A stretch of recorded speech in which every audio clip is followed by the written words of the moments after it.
Bhagavate Vasudevaya. Hare Krishna, dear devotees. So I wanted to seek the blessings of Radha Madhav, Radha Shyamsundar Krishna Balaram, Bal Gopal Nrsimhadev, Jagannath Baladev Subhadra, Gaur Nitai, Tulsimani, Haridas Thakur, Guru Prabhupada, Srila Prabhupada, Guru Maharaj, and the assembled devotees. So we're continuing with Canto number 1. We looked very briefly at the first 4 chapters. So today we'll start with the 5th chapter. And that's entitled Narad Muni's Instructions on the Srimad Bhagavatam for Vyasadeva. So Narad Muni came at the time when Vyasadeva was feeling a little morose, not satisfied. Narad Muni, of course, can sense this. And he asks the question, are you happy? And Vyasadeva replies that he's despondent, asking Narad Muni to help him understand his position. And Narad Muni then explains to Vyasadeva that you're not happy because you've written so many scriptures, but you've not written about Sri Krishna, the Supreme Personality of Godhead. So he advised Vyasadeva that he has to describe the wonderful transcendental activities of the Lord. That will not only help him, of course, he is also a literal incarnation of the Lord. So this is part of the Leela. But it will help the impious in this world, especially in this Kali Yuga. Most of the literature, the Vedic literatures, Upanishads, do not describe bhakti. And because of that, one can never be fully satisfied, can never have this change of heart, because we will be just constantly running after fulfilling our material desires. So that change of heart doesn't take place until bhakti is involved. And bhakti includes descriptions about the Supreme Lord. Because Krishna uplifts the fallen souls. So one thing which Narad Muni also explains, that if we do bhakti, but yet somehow because of immaturity we fall short, there's still no danger of becoming unsuccessful. That bhakti always remains. On the other hand, he says, a non-devotee who fully engaged in bhakti, fully engaged in his karma, his occupational duty, he doesn't gain anything, even if he is very successful. So the point is not to waste time, pursuit of material happiness, but perform bhakti as much as one can never be lost. And the Lord protects that personality. The Supreme Lord is himself this cosmos, yet he is aloof from it. From him the manifestation emanates. In him it rests, and onto him it enters after annihilation. So Narad Muni is explaining to Vyasadeva, who he already knows, of course, because he's already written the Vedas and the Upanishads and Puranas, so many other scriptures. So Narad Muni then explains how he came to performing bhakti. He was a son of a maidservant in his previous life.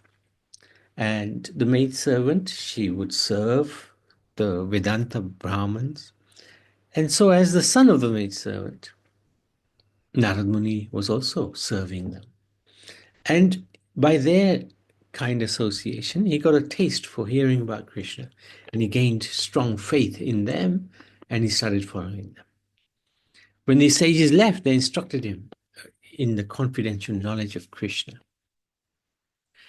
So then Narad Muni explains that anyone can become attracted to Krishna. He is not, what's the word? One specific religion. Krishna is God to all living entities. We can know him by different names like Allah and Christ, but it's the one and the same Supreme Lord. So when all our activities are dedicated to serving Krishna, then the very acts which cause bondage become liberating. So we're doing the same act, but instead of becoming more entangled in this world, we actually become eligible to go back to the spiritual world.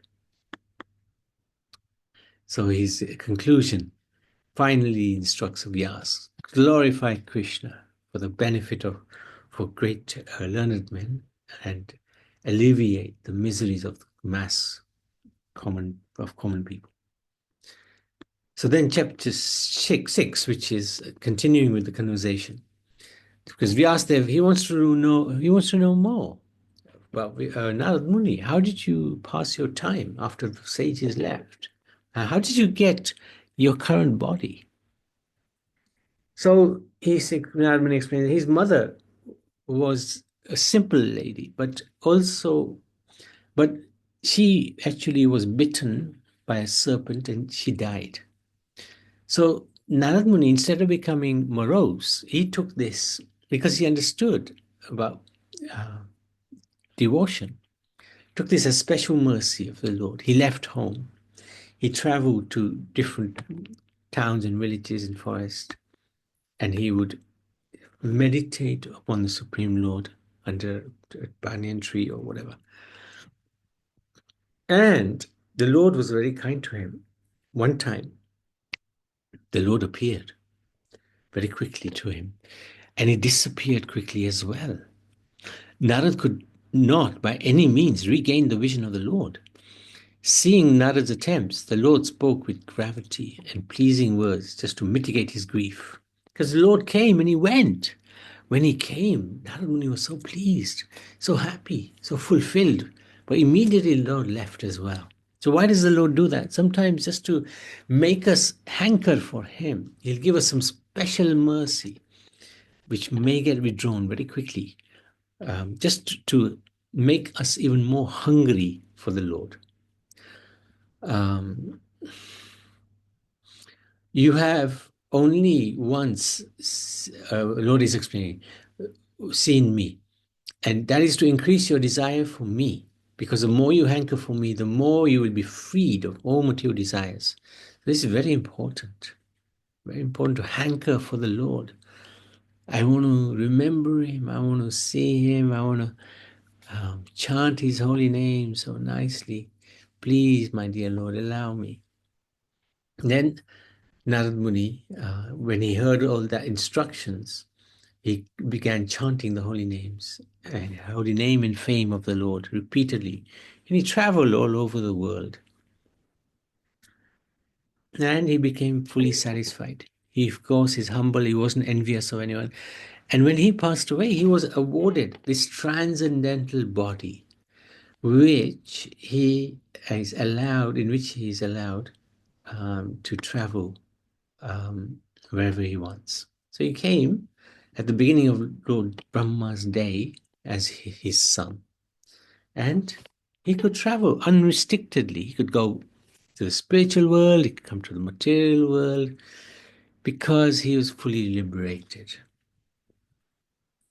And then Narad Muni advises Vyasadeva that those who are always full of care and anxiety due to desiring contact of the senses with the object can cross the ocean of nescience on a suitable boat. What is that boat? The chanting of the transcendental activities of the Lord. This is Narad Muni, the transcendental spaceman. So chapter 7. So Vyasadeva was fully instructed by Narad Muni. And Shonak Rishi asked, what did he do after Narad left? And Sutta explains, he sat in meditation, he had vision of the Lord, and he saw the living entity suffering due to misidentification with this material body. Knowing that only devotional service can remove the suffering, he wrote the Bhagavatam for us. So then Shonak asks Sutta, why Sukadeva Goswami, being a liberated soul, took the trouble to study such a vast scripture. Very important point. Sukadeva Goswami already liberated. Why bother? Sutta answered that Bhagavatam even purifies the liberated souls because the Bhagavatam possesses transcendental qualities. And why does it have these transcendental qualities? Because it is describing the Supreme Personality of Godhead, Krishna, in detail. So even the liberated souls get attracted by the Bhagavatam. Sutta Goswami now answers the question regarding the activities and deliverance of Parikshit Maharaj. Because that was one of the questions of the sages, 6 questions. At the end of the battle of Kurukshetra, to exact revenge for the killing of the sons of Dhritarashtra, Ashwatthama beheaded the 5 sleeping sons of Draupadi. Duryodhana, however, did not approve of this heinous act. Arjun pacified Draupadi, the mother of the children, and then with Krishna chased Ashwatthama, who, being scarred for his life, discharged a Brahmastra, nuclear weapon, towards Arjun, although he did not know how to withdraw it. So eventually, Krishna advised Arjun how to counteract the Brahmastra with his own Brahmastra. And Arjun retracted both Brahmastras as Krishna desired. And Ashwatthama was arrested, bound up like an animal. And Krishna, he was testing Arjun. He said, now Ashwatthama, you've caught him. He should be punished. He has killed your children. He should be killed as well. But Arjun did not like the idea of killing the son of their teacher, Dronacharya, because Ashwatthama's father was Dronacharya, the guru, the martial guru of the Pandavas. Returning back to their camp, Draupadi could also not tolerate Ashwatthama being bound by ropes and requested he be released. This is the mercy, the mother of the 5 Pandavas, children. They were killed. Yet she was very forgiving. She could not tolerate that Ashwatthama was bound. This is incredible kindness. She did not want to make the wife of Dronacharya cry like she cried for the death of her sons. Bhim, he was ready to kill. But they stopped him. King Yudhishthira supported the statements of the queen, as did everybody in the arena except Bhim, who was extremely angry. So Krishna told Arjun to act in such a way as to satisfy both his wife and Bhim. Arjun understood the motive of the Lord, and with his sword he severed the hair and jewel from the head of Ashwatthama and drove him out of the camp unbound. So this is taking off his hair. And he had a special jewel which made him immortal, effectively. That jewel was taken. He still remains immortal. He's still alive. He's somewhere in the Himalayas, but he's powerless. He become powerless. So chapter 8, sorry. Prayers by Queen Kunti and Parikshit saved. So Krishna then consoles the Pandavas. They just lost their sons. They went to the Ganga with Draupadi. See the power of the Ganga. Citing the stringent laws of Almighty in their reactions upon living entities, Krishna and the sages pacified those who were shocked and affected. After causing 3 well-performed Ashwamedha sacrifices to be conducted by King Yudhishthira, Lord Krishna prepared for his departure for Dwarka. At that time, the pregnant Uttara was the wife of Arjun, came running towards Krishna in fear, begging to be protected from a fiery iron arrow. Another Brahmastra released by Ashwatthama. Ashwatthama was so crazy. He wanted even to kill the future progeny of the Pandavas, the next generation. So Uttara, she was pregnant, and she saw this arrow coming towards her. She ran towards Krishna. Krishna immediately invoked his Sudarshan Chakra to protect them both. That weapon was neutralized and foiled by the strength of Krishna. So, this is Parikshit. He is seeing this incredible personality in the womb of his mother who has stopped this Sudarshan Chakra from killing him.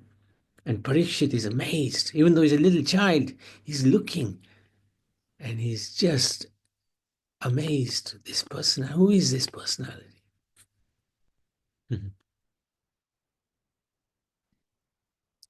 Thus, again, said by the Lord, Queen Kunti glorified the wonderful qualities of Krishna, wishing that calamities would come again and again, because in that way she can seek and remember Krishna again and again, and thus avoid repeated birth and death. Of course, that's quite a tough prayer. Please give me problems, my Lord, so I can always remember you. We don't have to pray like that because problems come anyway, especially in Kali Yuga. So we don't more.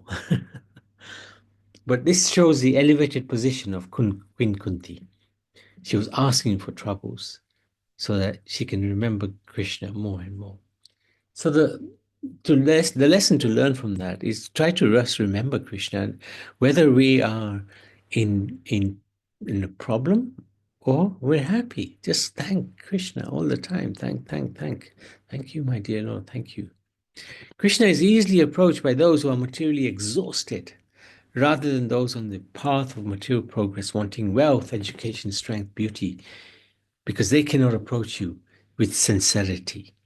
Those who have nothing, who have had enough of this world, they can actually approach Krishna with sincere heart. They don't want any material gains. So they can approach Krishna without any motive. They just want him. This is such a nice place to be. If one can get there, of course, in Kali Yuga, it's not so easy. The Lord is the property of one who has no other shelter.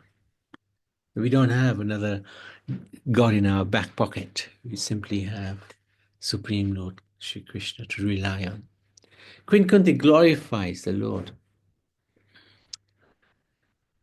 Although the Lord is inactive materially, he takes birth to please the Yadus. He appears in the material world to rejuvenate bhakti. Those who constantly hear, chant, repeat his transcendental activities will see his lotus feet, which alone can stop repetition of birth and death. This chapter 8 is full of very important instructions for us. Queen Kunti's prayers. And it is a special book, actually, Prayers of Queen Kunti, which is based all around these chapters. Kunti's request to sever ties of affection. So this is really, really very instructive. She continued, my Lord, you are leaving us today, because he was going back to Dwarka. Although we are completely dependent on your mercy and have no other protection. Our kingdom is marked by impressions of your lotus feet and it appears beautiful, but when you leave, it will no longer be so. Please, sever my ties of affection for my kinsmen, the Pandavas and the Vrishnis, so that my attraction be forever drawn to you without being diverted to anyone else. What a prayer. This is a prayer of somebody who's extremely serious about their connection with God. My dear Lord, sever my ties with my family. Wow. Upon preparing to leave, the Supreme Lord Krishna was lovingly stopped by King Yudhisthira. Overwhelmed by the death of his friends, He said to the Supreme Lord that this body, which is ultimately meant for others, has killed many, many men. And even if he lived for millions of years, he will not be relieved from the hell that awaits him. So Yudhishthira, again, extremely humble. This war, he did not want it. It was thrust upon him. What to do? He had to do his duty. In the process of that duty, so many men were killed. And now he's lamenting. Will I go to hell? Am I going to go to hell? Please help me, my Lord. This is Mother Kunti offering prayers. This chapter 8 is something very, very special. It's worth reading that chapter again and again. Chapter 9. The passing away of Bhishma in the presence of Krishna. So Pandavas approached. So with Krishna, Yudhishthira went. So he didn't go. Krishna didn't go to Dwarka. He stayed because Yudhishthira's prayers really made him stay to help Yudhishthira because he loved Yudhishthira. He loves us all, but especially Yudhishthira. They went to the battle of Kurukshetra, the scene of the battle. There, Bhishma, he was lying on the bed made of arrows, about to pass away. Seeing Bhishma lying on the ground, like a fallen demigod from the sky, Yudhishthira, his brothers, and Krishna bowed before him. Even the Lord observes etiquette. The etiquette was that Bhishma was older and Krishna bowed to him. Not just older, but he was also very wise. Many great sages from all over the universe also arrived there to see the departure of Bhishma, who greeted them all. There you go.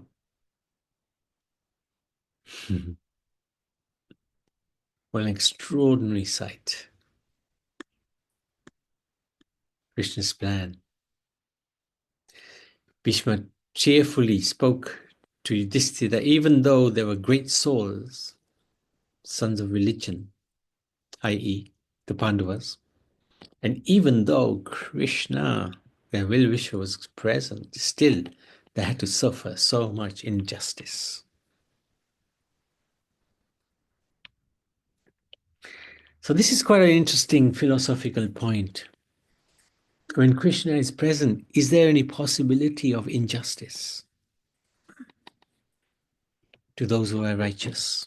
It might seem that they are subject to injustice. But if Krishna is present, there's no question of injustice, especially to his devotees. But sometimes, as part of the Leela, the pastimes, there may be some appearance of injustice. No one can know the plan of Krishna, even though philosophers inquire exhaustively. So we have to accept the inconceivable plan of the Lord. Indeed. So he advised Yudhishthira to become the head of state and take care of the subjects. Remember, Yudhishthira was very upset. They went to Bhishma to get some relief. And there's Bhishma saying, you will have to take up kingship. Krishna is, and then Bhishma appreciates Krishna. Krishna is no other than the inconceivable original personality of Godhead. So Bhishma is in full knowledge. He's on his deathbed, but he knows who's what. And he is the first Narayan, the supreme enjoyer. Out of ignorance, he's accepted as maternal cousin, your very dear friend. He's your well-wisher, counselor, messenger, benefactor, etc.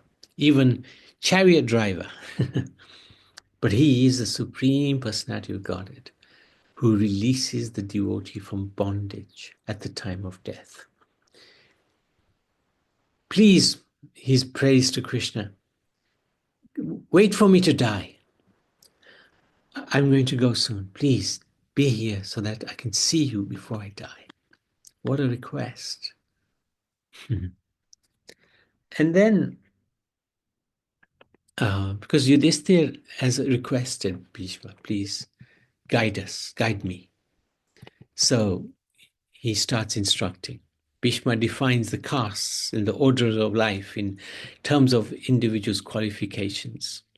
He explains the act of charity, the activities of a king, activities for salvation, the duties of women, devotees. Many things he instructs. Then he stops speaking. He withdraws his mind, fixes his eyes onto the personality of Godhead who stood before him.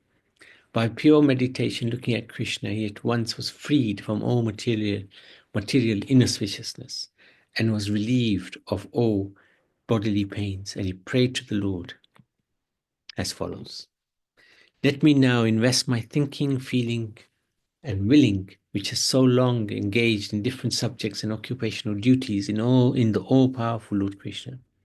He is my ultimate destination. On the battlefield, he charged me as if angry. At this moment of my death, let my ultimate attraction be to Krishna. What a wonderful prayer. So this is one of the most amazing pastimes in the Mahabharata. Krishna promised before the fight that he will not engage in battle. But he broke that promise because Bhishma had also vowed, I will make you fight. So to please his devotee, even at the cost of being accused of breaking his own promise, he took up the chariot wheel and charged towards Bhishma, who was waiting. He wanted to have darshan of this ferocious form of Krishna, and he was enjoying, waiting for the Lord. And you can see here, Arjun stops the Lord. No, my dear Lord, you promised not to take up arms. I will fight properly now. Please calm down. So, yeah, let's try to do this chapter. So the departure of Lord Krishna for Dwarka. Yudhishthira's rule. After re-establishing Yudhishthira in Hastinapur, Krishna became pleased. During Yudhishthira's reign, the clouds showered water that people needed, and the earth produced all necessities in profuse. Due to its fatty milk bag and cheerful attitude, the cow used to moisten the ground, grazing ground, with milk. Because the king had no enemies, people were not disturbed in any way. And then, after the Lord asked for permission to depart, the king gave it. And the Lord offered his respects to this by bowing down at his feet. This is the Supreme Lord. He's bowing down to Yudhishthira. King embraced him. So Krishna really observes the etiquette, even though he is the Supreme Lord. Anyway, all the residents became heartbroken by the imminent departure of Krishna because of his separation. The Pandavas accompanied him a considerable distance to see him off. They were overwhelmed with the thought of future separation. They couldn't believe it. Lord is going. He's been with us such a long time, and now he's going. The Lord, however, persuaded them to return home, and he proceeded towards Dwarka. After crossing several provinces, he gradually reached the Dwarka at last. End of chapter 10. So, any questions, any comments? Krishna Prabhuji. Hare Krishna. Yes. When Ashwasthama threw the Brahmastra second time towards Yes. towards what I would say to the mother of Parikshit, Uttara. Yeah, was he That's at correct. that time? He was already had his head and jewel gone from his head. Was he Yeah. still that time still powerful? Yeah, he was, because he had the Brahmastra can be invoked by mantra. He didn't need anything apart from remembering the mantra, and the father taught him the mantra. So yeah, he was very powerful. So his power remained up even after It his remained, insult. it remained, yeah. But then that was the end of the power, I think, in the sense that he could only invoke it a certain number of times. After that, he could no longer use it. So then he became powerless. Mm. Yeah. Very good point, Nanivan. Thank you. Prabha, anything from you?